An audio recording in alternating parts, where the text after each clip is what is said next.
So we've touched on some of your DJing and the first time you played in Birmingham. You've done plenty of gigs from what I can see. A lot of traveling as well, especially in Belgium for places like Skank and Bass, Invaders, and Critical. Tell me a little bit about these gigs. Yeah, so like I'll tell you about well, the first Belgium gig I got was for a couple guys. I think the brand was called Nemesis. That was it, and we did a Reload takeover because at the time I with my housemates in Leeds, they owned a label called Reload Records. So we did a takeover over there, and honestly, like it was for something that I wanted to do for a very long time. It was surreal finally going over there and performing. Um, However, though, that was like the first time when I started getting those gigs you mentioned, like for Invaders, Criticals, and Skank and Bass. That's when it was like really settling in with me, where I'm like, okay, these are some big brands now, and it's mad that I'm going out to play for them. Um, like the one of my most fondest memories was Invaders 2017 to 2018 for New Year's Eve, and I was in the second room for that, and that was the first time I dropped my track Aeon, which I think in my discography, like I think that's my most popular track, like as of today. But to drop that for the first time, not knowing what sort of positive repercussions it was going to have, it was surreal. I think the video's still on Facebook when I dropped it for the first time, and yeah, it's a really fond memory I have of that because that was. I think that video, watching it back, when I watch it back, I was like, that's when things kicked off from that video. It's a nice memory. Criticals, I think that was the first time I played in Belgium for, like I say, like established brands. And that was a really, really good gig as well. That I can't remember no, I didn't play it back to back. Yeah, I have a really cool photo from that one because I always, at the time, I just really wanted to like kind of cross off loads of DJ bucket lists, and then Skank and Bass. However, that was a really good gig, but that was the gig where I also decided not to drink as much anymore because a lot of funny things happened at that event. I got very drunk. And I think some people stole my shoes. Some people put ice in my shoes. The stereotypical drawings everywhere on my face. And that was a night to remember for a lot of right and wrong reasons. Oh, we've had a few of those, trust me. Yeah. So are you liking touring? Do you generally like doing it, getting abroad? I do. However, though, where I live, Saltburn, Middlesbrough sort of ways, it is an absolute nightmare for promoters to get me out of there. Like, so like for example, you living in Birmingham, I could imagine I don't want to say easy, but it's a lot easier to book a train, book somewhere to the airport, sort of thing, because you're in a city. Whereas where promoters booking stuff for me here, it's just expensive, and it also gives me loads of like changes and stuff like that. It's an absolute nightmare to get to these gigs, but I say that I don't mind because I kind of like the whole commute about it. It's exciting. It's an adventure sort of thing. Yeah, I've always said that. I mean, there's a lot of stress in getting to the airport, and you're right. Living in Birmingham, it's definitely a lot easier. I mean, I can get 2 trains to Paris from where I live, literally just outside, and then but yeah, I mean, like. I find traveling and flying to a gig, I find it very therapeutic. Once I've got through security, like everything just simmers down for me, like everything, like, and I get excited. I'm on the flight, got my laptop, get record box open, get Ableton open on my laptop, gin and tonic, couple of nice cookies, and oh mate, I'm in my element in flying. I love that part of it. But you're right, it's definitely the leave the house, get to the airport, get through security. Once that bit is done, I'm all over it. Totally. I would definitely say that flying for a gig, I prefer playing abroad than I do playing in the UK. 100%. Yeah, same. I absolutely agree with that 100%. Like I agree with the other half as well, because I get quite anxious with traveling. As much as I say it's an adventure and stuff like that, it does make me quite anxious sometimes. To the point, it's a positive and a negative though, because of me feeling like that sometimes, it makes me get to places ridiculously early, which is a detriment of mine sometimes, because I'll be sat there, be like, right, well, I'm here now, and I've got 3 hours to kill. But I think it is a positive as well, because I kind of make sure I'm never late now. Never late. I've never been late before, but I think it's literally because of that. Well, for me, between 2010 and 2019, I missed 16 flights, and that's out of around, I think that's around about 60. So I missed 16 out of 60 flights across across that time. So yeah, that's and you'd think it was being late. I can't lie, maybe a couple of them were definitely late, but the reason they were late, I've got some crazy excuses. Car broke down on the motorway, and we had to run down the motorway, leaving the car to get to the airport to catch the flight. Oh my days. We went to the wrong airport in the middle of the night. My mate was driving and he took us to Luton instead of Stansted. So we've done that before. I was rushing out the house, fell down the stairs and sprained my ankle. That's one reason that I've done that. Nightmare. To get to the taxi. I fell asleep at the airport and missed the flight. I've been in a taxi that crashed on the way to the airport in Seattle to get back to the UK, and I missed my flight home from Seattle. No way. Oh mate, I have got a diary of who's who, what's what when it comes to missing flights. So I'm with you. Since 2019, I will literally get to the airport a fucking day early. I will, like, I'll go to a hotel for the night. I will not take any chances on that anymore. Totally, though, man. I think you need these experiences, though, to completely learn from it, though. You really, really do. Going back to Belgium, then, I mean, the guys in Belgium have really taken it to the next level over the last few years. I mean, I remember about 2016, there was a lot of jump up DJs from around the Birmingham area, like Filthy Habits, Rowney from Manchester. Some of those boys, shout out to Rowney and all that crew.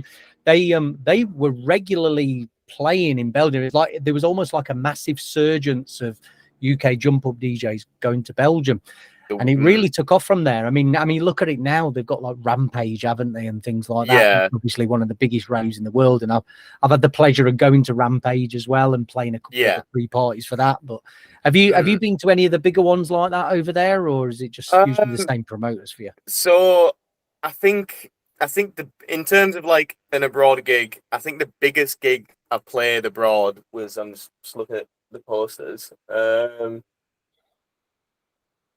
think it would have been, to be honest, man, I think it would have been a combination of a festival I've got there called Post-Estamikes, or probably that Invaders New Year's Eve, to be fair. They're probably the biggest that I played over there. That Post-Estamikes one was crazy, though, because it was on a Red Bull stage. So that was really, really good. And it was like a small, intimate festival. There was 3 tents. There was the jump up drum and bass tent. There was like a chart music tent, which I thought was kind of wholesome. And then a complete 180. There was then like a hardcore and crossbreed industrial tent. And then like all the other drum and bass DJs were like, I'm going to go stay in a drum and bass tent. I was just like, are you really? I'm going to go in the hardcore and crossbeat tent. I'll admit. Yeah. That's amazing. That is such an eclectic amount of stage. You never really get just those 3 stages, do you? Like hardcore, drum and bass, and chant music. That's like something you'd think could be happening in Japan, isn't it? You'd see those literally in Japan. It's so random, but I love the randomness of it. I'm just like, I loved it. Like on my left ear, I can hear Katy Perry. And then on my over ear, I can hear gang, gang, gang, gang, gang, gang. I think it's class. Have you played any other strange and wonderful gigs that are quite different then? Because I know you've been out of Belgium, you've been to Hungary and things like that as well, haven't you? Yeah, like I think I'm trying to think of like the most wildest one with loads of crazy peeps on the lineup was probably when I played at Balta in 2018. Do you know about Balta Festival? Yeah, it's on at the moment this weekend, isn't it? It starts tomorrow, actually. Yeah. It's this weekend. It's gonna be. Unfortunately, I'm not going this year. But when I played last year, there was just there was just so many crazy people on that lineup, like in a class sense. Like I'm looking at the poster now. Corn Sound were headlining one of the stages, and then all the like hardcore lot, like Igor. There was an Off Me Nut takeover, the DJ Hype, like just loads of just crazy sort of hardcore crossbreed sort of stuff, and and like loads of like happy hardcore and all that stuff. See, like when it comes to like kick drums and stuff like that, I like the more industrial sounding stuff. We'll probably get onto that topic more so later. But yeah, like Bolter would probably be the craziest thing I've played in terms of like a very varied lineup. Yeah. Although, would you say those are the probably biggest memories you've got that stand out then from Bolter Festival and things yeah, like that? I think more so because there's a big culture around Bolter with all of my like friends up here up north, because especially at the moment, to be fair, because they've got there's a few of them that have got their own stage this year called Northern Embassy, where they just like showcase loads of Northern talent, like all the Makina MCs and all that stuff like that. So there is a big culture behind it from us lot up here. So I have a lot of fond memories just playing up on stage and like seeing like pretty much 90% of the crowd being all the Borough lot. So it's nice, yeah. Where's it actually based then, the Bolter Festival? It's in Chepstow, South Wales. Yeah, I thought it was south. And it's on a horse racing course. Yeah, that's it. Funny. I played at a race course before as well with DJ Fantasy and SAS. It was literally in the tent bit where people would usually have the bar. They just had a rave there at the race course. That was a few years ago. Pretty crazy. I love that. That sounds class. That. Yeah, good.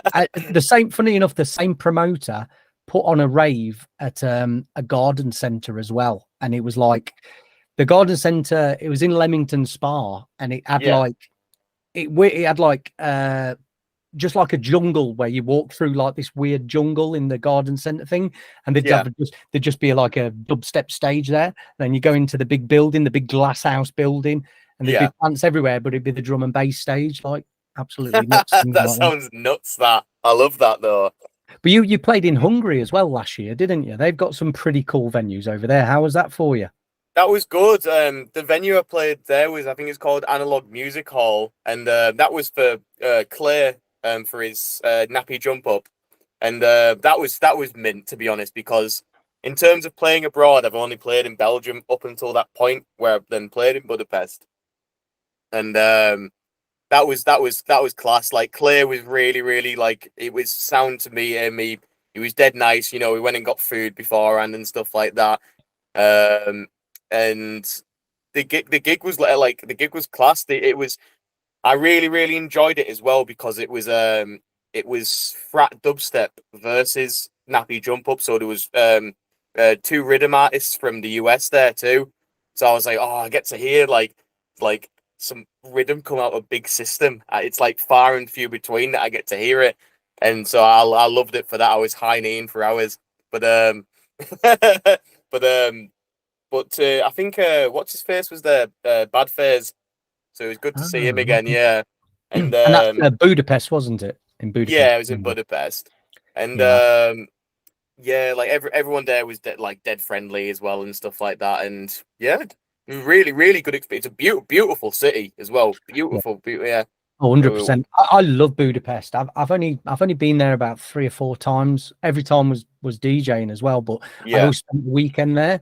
I mean, from my experiences there, is like if you're going on a bar crawl, it's the best place to go in the world. Like, because literally all the bars are like every bar is like a crazy little cave underground, and there's like weird statues and lights that shine. That just venue, even the rave venues, they're literally, because there's a lot of like destroyed buildings, isn't there, around Budapest? But what they've managed to do is like turn that kind of ugliness into something really authentic and good. And like, all these kind of derelict buildings, they've just turned them into like bars and venues and things like that. So I've been in ones where it was like a mine shaft, and you go down this mine shaft and suddenly you were in a club, and you start from this derelict. So you go into the derelict building, all these walls falling down, go down a mine shaft, and you're in a club.